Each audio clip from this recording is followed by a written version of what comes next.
खुशामदीद नाजरीन, सारा news channel में आप सभी का खैर मकदम है। हैदराबाद में दिलखराज सड़क हादसा, होमगार्ड जाँ बहक। हैदराबाद के टोली चौकी ट्रैफिक पुलिस स्टेशन से वाबस्ता होमगार्ड 40 साल सैयद अब्दुल सत्तार दिलखराज सड़क हादसे में मौके पर ही जाँ बहक हो गए।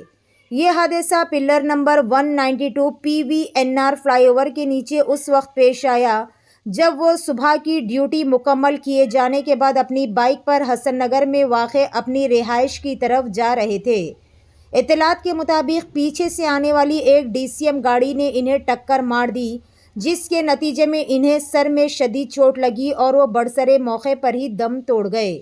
इत्तला के साथ ही मुताल्लिक़ा पुलिस ने मुकाम वाक़े पर पहुँचकर नाश को बगरज़े पोस्टमार्टम के लिए दवाखाना मुंतकिल कर दिया और इस सिलसिले में एक मुकदमा दर्ज करते हुए मज़ीद ज़ावियों से तफ्तीश भी शुरू कर दी है। पेश है हमारे नुमाइंदे रिपोर्टर मोहम्मद मोहसिन की ये खुसूसी रिपोर्ट। इसी तरह की मज़ीद तफ़सीलात से अपडेटेड रहने के लिए चैनल को लाइक करें, शेयर करें और फॉलो करना ना भूलें। अभी ఈరోజు మధ్యాహ్నం 2 గంటలకు అబ్దుల్ సత్తార్ అనే హోంగార్డు టోలీచౌక్ ట్రాఫిక్ పిఎస్లో పనిచేసి ఇంటికి వెళ్తున్న క్రమంలో పిల్లర్ నెంబర్ 191 దగ్గర ఒక DCM వెహికల్ వెనక నుండి తగిలడం ద్వారా హోంగార్డ్ అక్కడికక్కడే పడి చనిపోవడం జరిగింది. ఆ డెడ్ బాడీ హసన్ నగర్లో ఉంటుందని తెలిసింది. అతనికి ఇంకా పూర్తి వివరాలు తెలియాల్సి ఉంది సంబంధించినది కూడా.